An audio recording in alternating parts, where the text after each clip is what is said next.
साथियों, राष्ट्रपिता ज्योतिबा फूले, चक्रवर्ती सम्राट अशोक महान एवं बोधिसत्व भारत रत्न डॉक्टर भीमराव अंबेडकर का संयुक्त जन्मदिन के अवसर पर यह कार्यक्रम आयोजित किया गया है।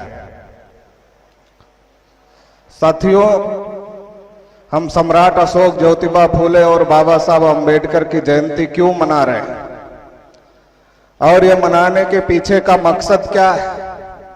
क्योंकि जब मैं ये बात कहता हूं कि पूरी दुनिया में अगर किसी महापुरुष की जयंती सबसे बड़े पैमाने पर मनाई जाती है तो वो हमारे महापुरुष बाबा साहब डॉक्टर भीमराव अंबेडकर। इतने बड़े पैमाने पर दुनिया में किसी भी महापुरुष की जयंती नहीं मनाई जाती है।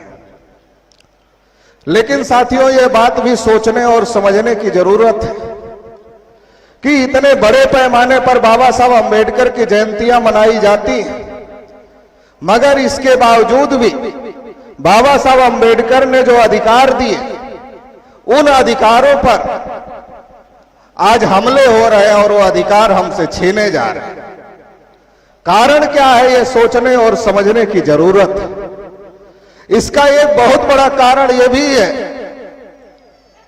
जब हम लोग अंबेडकर जयंतियों का दृश्य देखते हैं तो हमें दिखाई देता है लोग डीजे बजा रहे हैं, लोग नाच रहे हैं, लोग दारू शराब पी रहे हैं और नारा भी लगा रहे हैं, बाबा तेरा मिशन अधूरा, हम सब मिलकर करेंगे पूरा। यह नारा भी लगाने का काम कर रहे हैं।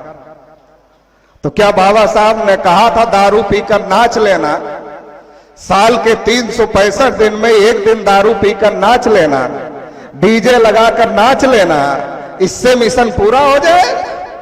और इससे अगर पूरा होने वाला होता तो अब तक तो कभी का पूरा हो गया होता, तो आज संघर्ष करने की जरूरत नहीं पड़ती। इसलिए साथियों, हम लोगों को सोचने की जरूरत है, विचार करने की जरूरत है। क्या विचार करने की जरूरत है कि हमने बाबा साहब को माना, मगर बाबा साहब अंबेडकर ने जो कहा उसे नहीं माना। इसकी वजह से बाबा साहब अंबेडकर ने जो अधिकार दिया है वो अधिकार खत्म हो रहा है।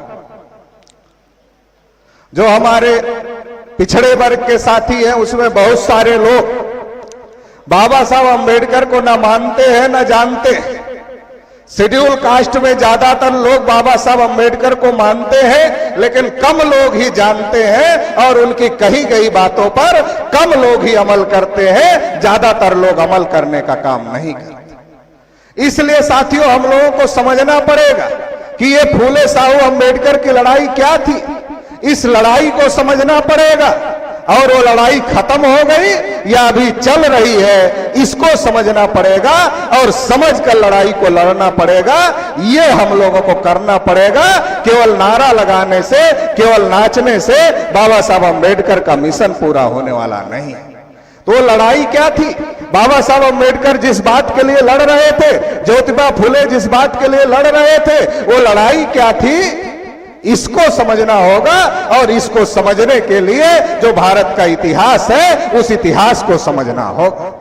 क्योंकि जब हम लोग इतिहास की बात करते हैं तो पंडित लोग कहते हैं कि इतिहास के बारे में बताने की क्या जरूरत है, गढ़े मुर्दे उखाड़ने की क्या जरूरत है। तो मैं उनको कहना चाहता हूं, अगर किसी व्यक्ति की मौत संदिग्ध परिस्थिति में हो जाए और ये पता चले कि उस व्यक्ति की हत्या कर दी गई और हत्या करने वाले लोगों ने जल्दी जल्दी उसको दफना दिया, तो हत्या का कारण पता लगाना है, हत्यारों को पता लगाना है, तो मुर्दा उखाड़ना पड़ेगा, उसका पोस्टमार्टम कराना पड़ेगा, तो ही पता चलेगा वो कैसे मरा।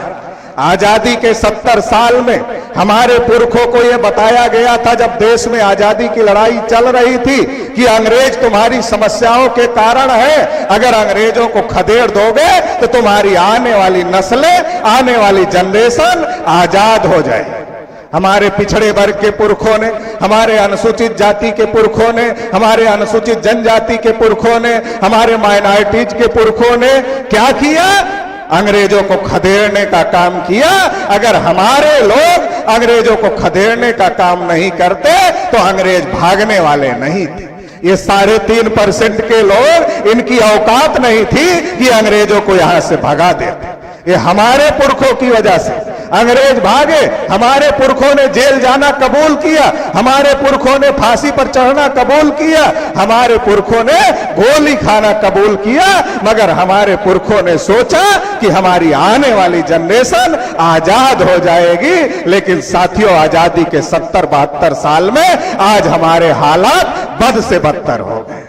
कहीं मूंछ रखने की वजह से पीट कर मार दिया जाता है, तो कहीं इस देश में हैरत की बात है, अनुसूचित जाति के व्यक्ति को राष्ट्रपति तो बना दिया जाता है, मगर राष्ट्रपति को भी मंदिर में नहीं घुसने दिया जाता, उसको सीढ़ियों पर बैठकर पूजा करने के लिए मजबूर किया जाता है। इतने ज्यादा हालात खराब है। आदिवासियों को नक्सलाइट के नाम पर मारा जा रहा है, मुसलमानों के हालात तो इतने खराब है, इनके घर में कौन सी बिरयानी पक रही है ये तय करने का काम मुसलमान नहीं करते, बल्कि ये तय करने का काम आरएसएस, बजरंग दल और विश्व हिंदू परिषद के गुंडे करते। मुसलमानों के हालात खराब। देश में जानवरों की गिनती होती है, हिजड़ों की गिनती होती है, कुत्तों की गिनती होती है, मगर पिछड़ों की गिनती नहीं होती है। ओबीसी के हालात खराब है। हमारे पुरखों ने अंग्रेजों को खदेड़ा और आजादी के 72 साल में हमारे लोगों के हालात खराब है। किसान आत्महत्या कर रहा है, नौजवान बड़ी से बड़ी डिग्री ले ले हमारे समाज का, उसे रोजगार नहीं है। और 314 बच्चे जो आईएएस हुए थे, क्रीमी लेयर के नाम पर पिछड़े वर्ग के लोगों की नियुक्ति नहीं किया, और 9 लोगों को, 9 सवर्णों को बगैर परीक्षा के ही सीनियर आईएएस बना दिया और सचिव नियुक्त करने का काम किया। आजादी के 70-72 साल में ये हो रहा है। इसलिए साथियों, हम लोगों को सोचने की जरूरत है, इतिहास निकालने की जरूरत है। और वो इतिहास क्या है कि जब इस देश में अंग्रेज नहीं आए थे, जब इस देश में मुगल नहीं आए थे, तब इस देश में ब्राह्मण आए थे, और ब्राह्मणों ने इस देश में जाति व्यवस्था बनाई, ब्राह्मणों ने इस देश में वर्ण व्यवस्था बनाई, और जाति व्यवस्था, वर्ण व्यवस्था बनाकर हमारे लोगों को गुलाम बनाने का काम किया। अनुसूचित जाति के लोगों को अछूत बनाया, इनका हुक्का पानी बंद कर दिया, इन्हें गांव के दक्षिण दिशा में बसा दिया, और पिछड़े वर्ग के लोगों को शूद्र बनाया।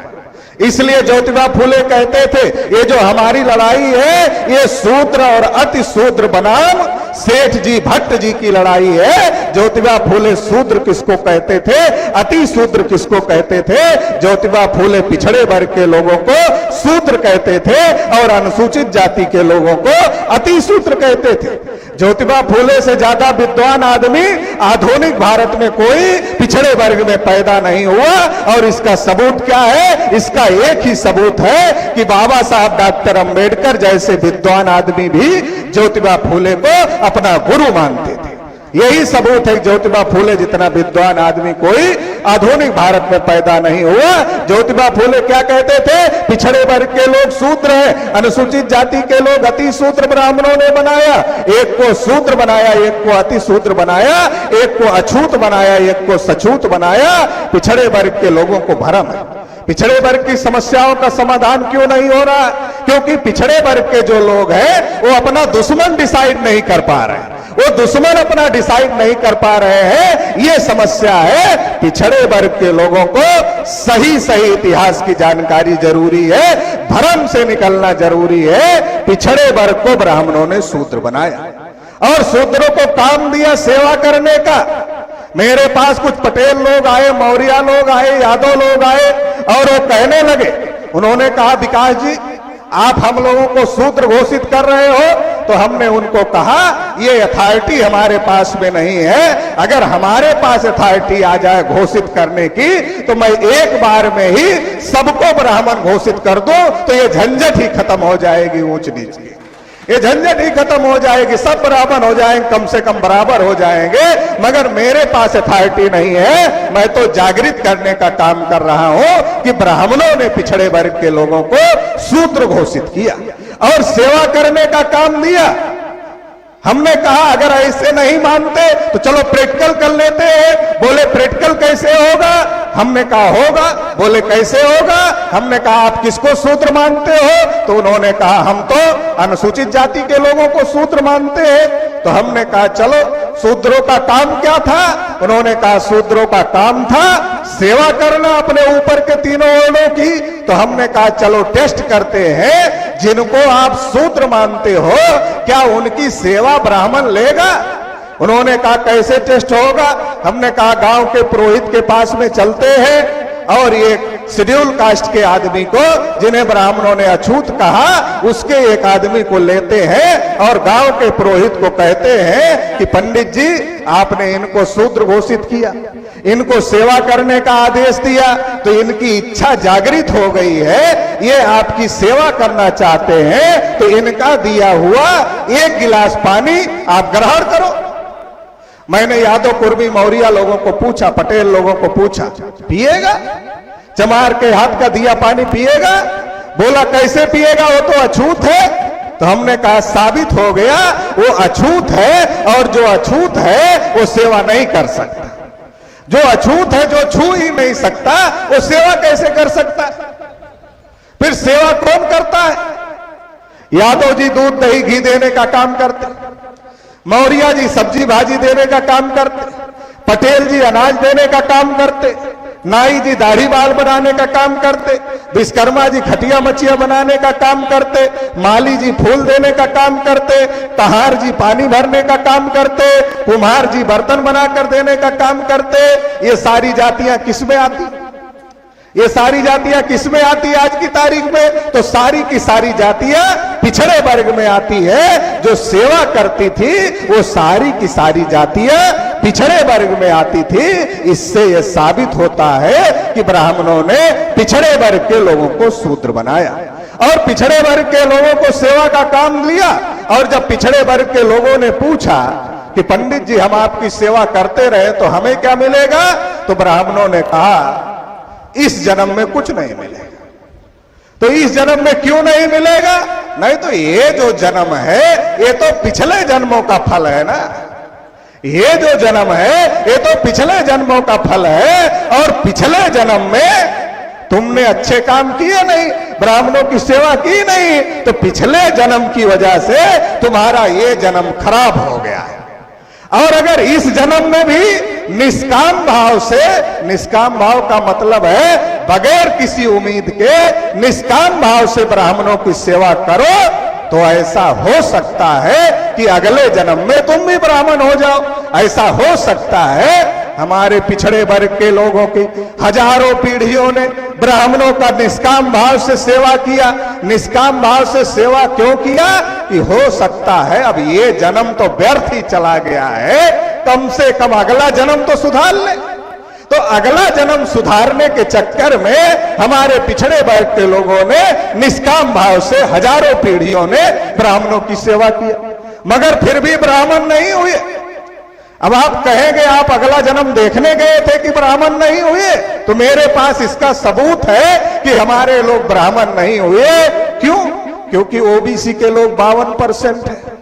अगर वो अगले जन्म में ब्राह्मण हो जाते तो 52% ब्राह्मण नहीं हो जाता, तो 3.5 का 3.5 ही है। यही सबूत है कि अगले जन्म में ब्राह्मण नहीं हुए, बेवकूफ बनाने का काम किया। और जो मनु स्मृति लिखा, ब्राह्मणों ने हमको सछूत क्यों बनाया? ब्राह्मणों ने सोचा अगर इनका भी छुआ नहीं खाएंगे तो साला भूखे मरने का खतरा पैदा हो जाए, क्योंकि एक कमेरा है, एक लुटेरा है।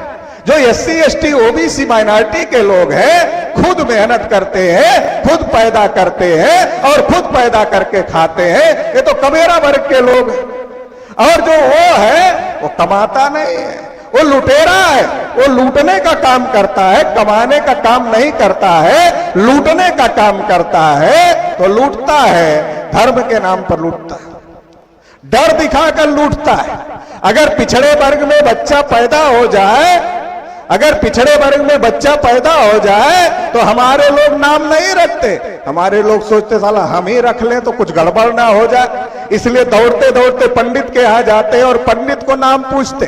पंडित निरहु गुरहु कतवारू फेंकू बहाऊ ऐसा ऐसा नाम रखता है कि बोलने में भी शर्म लगे, ऐसा नाम रखता है। तो नाम भी रखवाने के लिए पंडित के पास जाते हैं। पंडित मुफ्त में नहीं रखता, पैसा लेता, उसके बाद नाम रखने का काम करता है। अब लड़के को पढ़ाया लिखाया, एमबीबीएस डॉक्टर बना दिया। अब लड़का एमबीबीएस डॉक्टर, लड़की भी एमबीबीएस डॉक्टर, जिससे शादी होनी है। मगर शादी की तारीख न लड़का रख सकता है न लड़की रख सकती है। शादी की तारीख कौन रखेगा? तो शादी की तारीख रखने का काम ब्राह्मण ही करेगा। फिर अब शादी होनी है, लड़का भी एमबीबीएस डॉक्टर है, लड़की भी एमबीबीएस डॉक्टर है, मगर शादी कौन कराएगा? तो शादी अनपढ़ ब्राह्मण कराएगा। ये सारा काम फ्री में नहीं करता, मुफ्त में नहीं करता, पैसा लेता है। इसलिए ब्राह्मण कहता है, ना हल चले न चले कुदारी, बैठे भोजन दे मुरारी, हमको मुरारी खिला रहा है। उनको लगता अगर बता देंगे ये लोग खिला रहे हैं, कल से ही बंद कर देंगे, इसलिए वो कहते मुरारी खिला रहे हैं। इतना ही नहीं है, जब आदमी मर जाते, जिंदा तो खाते ही खाते, मरने के बाद भी नहीं छोड़ते। जब आदमी मर जाता है तो मरने के बाद में हमारा आदमी पंडित को पूछता है, जिसका बाप मर जाता है वो पंडित को पूछता है, पंडित जी हमारे पिताजी ठीक ठाक है ना? तो पंडित कहता नहीं, थोड़ा अभी उनकी आत्मा को शांति नहीं मिली है, अभी भटक रही है, आत्मा ऊपर भटक रही है, अभी शांति नहीं मिली। तो हमारा आदमी कहता क्या करना होगा? नहीं तो इतने ब्राह्मणों को खिलाना होगा, ये दान दक्षिणा देना होगा, तो उनके आपके पिताजी को शांति मिलेगी। अच्छा, जब तक ये नहीं हो रहा तब तक क्या करना होगा?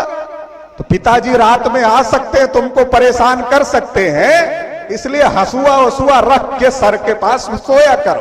तो जब किसी का बाप मर जाता, डर के मारे सर के पास हंसुआ रख के सोता है या लोहे का कोई औजार रख के सोता है, ताकि जो है उसको डर ना लगे, उसके बाप उसको परेशान करने के लिए ना आए। साथियों, जो पिताजी खुद नहीं खाए आपको खिलाए, खुद अच्छा कपड़ा नहीं पहने आपको पहनाए, वो मरने के बाद आपको परेशान करेंगे, ऐसा नहीं है। तो वो ब्राह्मण हमें डर दिखाता है और डर दिखाकर हमसे लूटने का काम करता है। तो ये पिछड़े ब्राह्मणों के शरीर पर जितनी चर्बी है, वो सारी की सारी चर्बी पिछड़े वर्ग के द्वारा लाई गई चर्बी है। ब्राह्मणों के शरीर पर जितनी चर्बी है वो सारी पिछड़े वर्ग के द्वारा लाई गई, क्योंकि वो तो कमाता ही नहीं, वो तो मेहनत करता ही नहीं, सारा पिछड़े वर्ग के लोग खिलाते हैं। आप पिछड़े वर्ग के लोगों का चेहरा देखो, जो खेती किसानी में काम करते हैं, तो ये जो दांत और ये गाल है ना, ऐसे चिपटा होता, देखो आप चेहरा। और उनका देखो जो मंदिरों में बैठते हैं,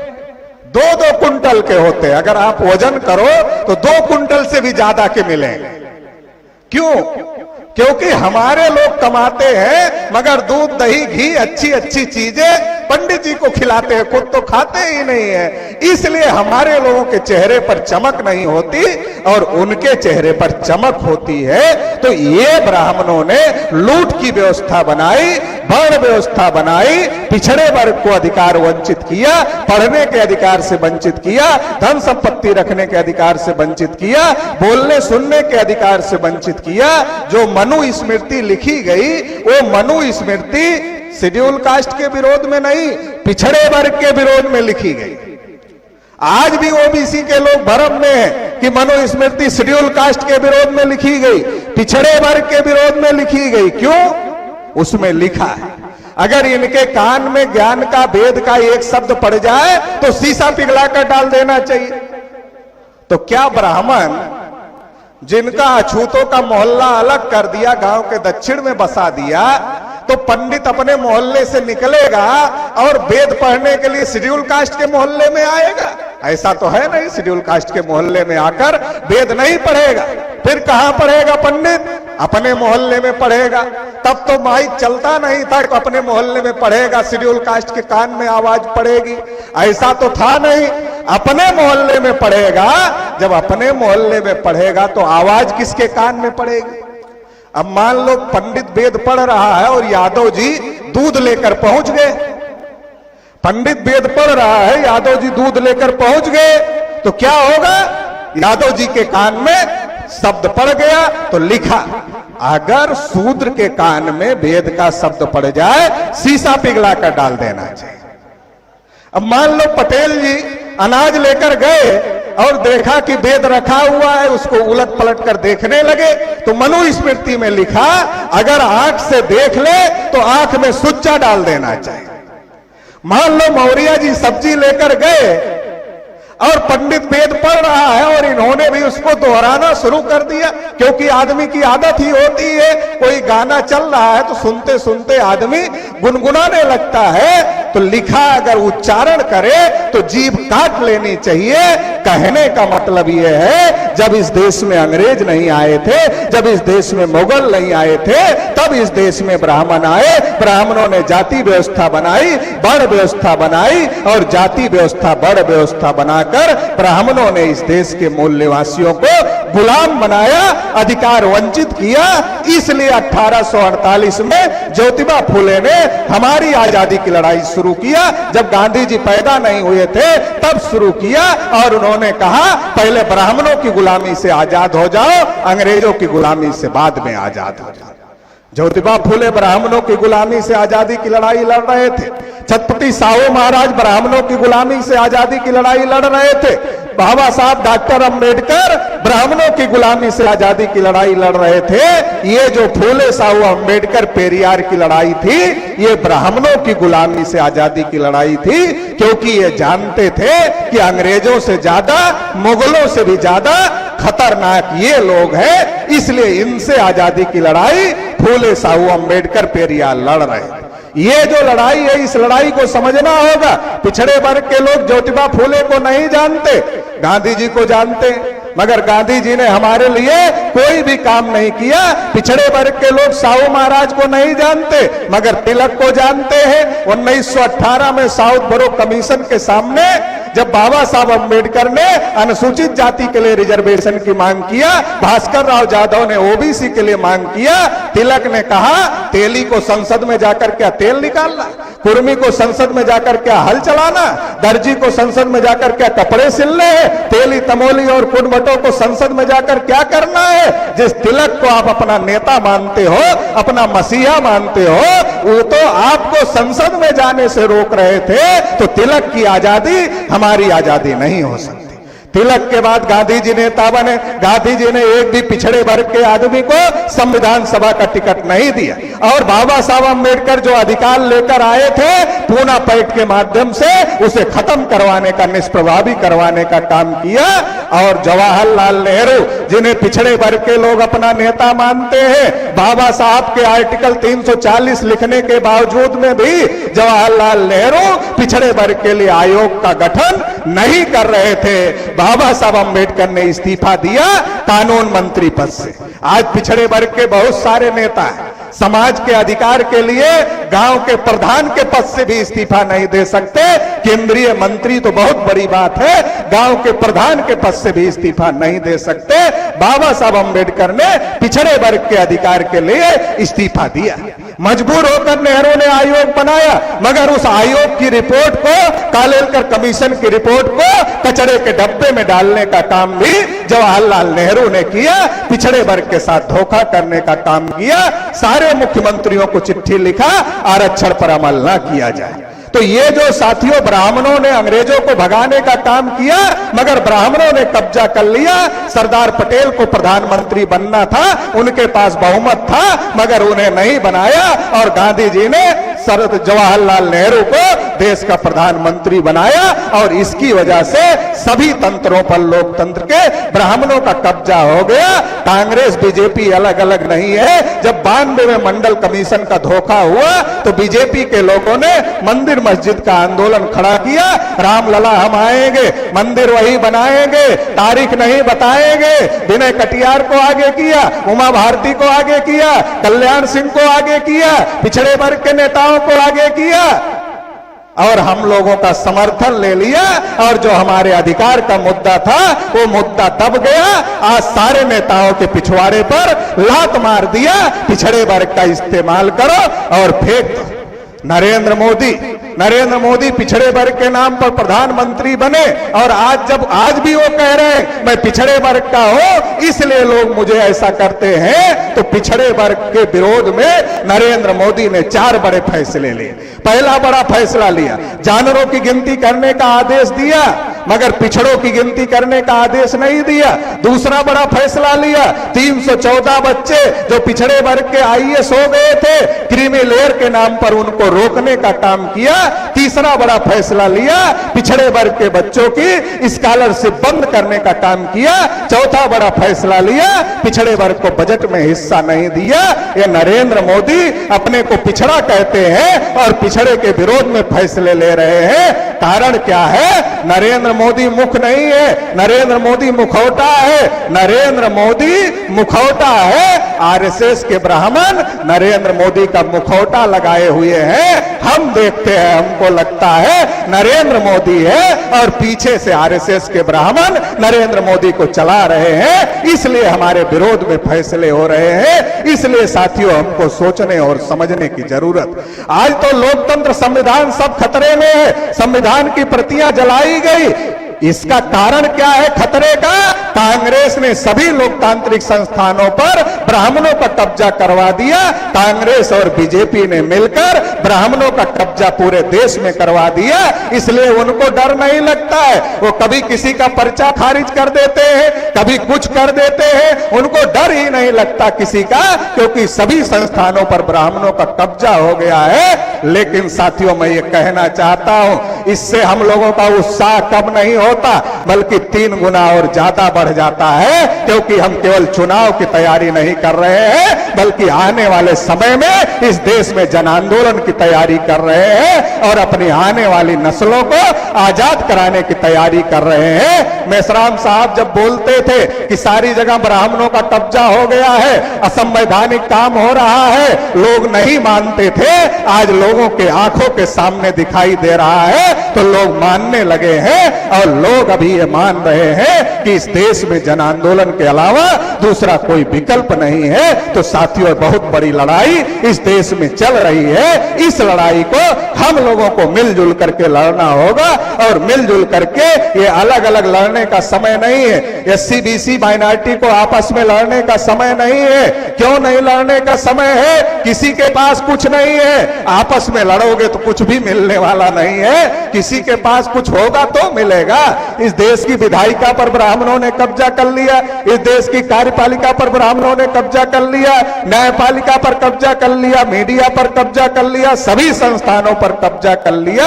और आज उनका इतना मनोबल बढ़ गया है, हमारे पास करने वाले आईएएस बच्चों को नियुक्त नहीं कर रहे हैं और अपने लोगों को बगैर परीक्षा के ही नियुक्त करने का काम कर रहे हैं। इतना मनोबल बढ़ गया है। अलग अलग लड़ने का समय नहीं है। एससी एसटी ओबीसी माइनॉरिटी को एकजुट होना होगा और एकजुट होकर के लड़ाई लड़नी होगी। आखिरी बात कहना चाहता हूं, आप लोग फिल्म देखते होंगे। फिल्म में 2 भाई बचपन में बिछुड़ जाते हैं। एक जंगल में चला जाता है, उसकी परवरिश अलग होती है, वो डकैत बन जाता है। दूसरा भाई जो होता है पुलिस के यहां चला जाता है, तो वो पुलिस हो जाता है। दोनों की लड़ाई होती है। जो विलेन होता है वो विलेन दूर से दोनों की लड़ाई देखता है, दोनों का झगड़ा कराता है। और चाहे पुलिस वाला मर जाए, चाहे डकैत मर जाए, विलेन के बाप का कुछ नहीं जाता। वैसे ये जो ब्राह्मण है, एससी एसटी ओबीसी माइनॉरिटी में आपस में लड़ाई लड़ा रहे हैं, कोई भी मर जाए इनके बाप का कुछ नहीं जाता। इसे हमें समझना होगा। फिल्म में एक तीसरा आदमी आता है और वो कहता है, तुम लोग तो आपस में भाई हो, तुम्हारे बाप दादा एक थे, तुम्हारे पुरखे एक थे, तुम्हारा दुश्मन ये है। साथियों, तीसरा आदमी माननीय वामन मेश्राम साहब है। ये बहुजन क्रांति मोर्चा है जो आपको ये संदेश दे रहा है, सबके पुरखे एक थे, आप एक ही खून के आदमी हैं, एक ही डीएनए के लोग हैं, भाई भाई है। इसलिए एकजुट होना होगा, विलेन को पहचानना होगा, दुश्मन को पहचानना होगा और मिलकर लड़ाई लड़ना होगा।